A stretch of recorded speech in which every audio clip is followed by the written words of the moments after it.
Democrats in Washington tonight are trying to refine their counter message over sweeping efforts by the Trump administration to overhaul the federal government. And with a Republican trifecta in Washington and recent favorable approval ratings for President Trump, Democrats have their work cut out for them.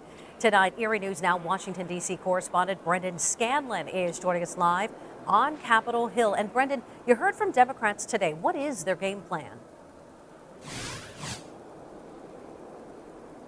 Hey there, Eva. Good evening. Well, judicial, legislative, and public awareness, those are really the three main pillars, the main concepts or strategies Democrats plan to use to push back against the Trump administration. Democrats believe that efforts to slash the federal workforce, as well as agencies like the Department of Education, are unpopular concepts among the American people. They say it's a matter of just explaining the impacts that those proposals can have and really what's at stake. But Eva, with new numbers that just came out a few days ago, they show that President Trump's popularity among the majority of Americans is at one of its highest in his last two terms.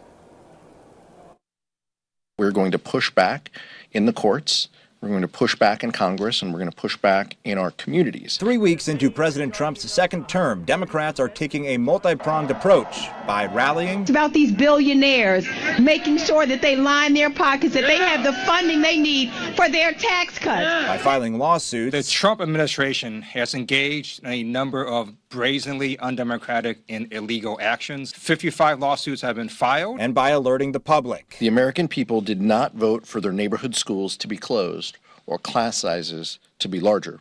They did not vote to cut special education. But with new CBS News and YouGov polling showing 53% of U.S. adults approve of President Trump's job in office so far, some experts say it will be difficult for Democrats to shift public opinion in their favor. Just being in the minority, not having in the White House, and couple that with rising popularity for Donald Trump and what he's doing, they're really facing a messaging challenge here. The whole goal of changing public opinion is incredibly difficult to get people from Maine to Florida to Arizona all mad about the same thing, all talking in the same way. As Democrats scramble to keep up with a wave of changes and downsizing efforts, Republicans say the party lacks direction. The Democratic Party is in a completely different place right now. There's no identified leader of the party. They don't have a clear vision. They seem rudderless.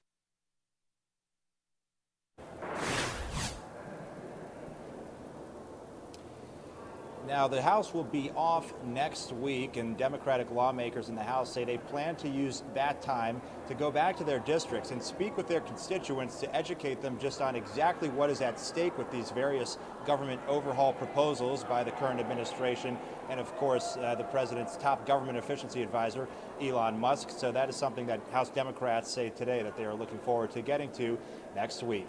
Reporting live on Capitol Hill for Erie News Now, I'm Brendan Scanlon. Erie News Now at 5. We'll be back right after this.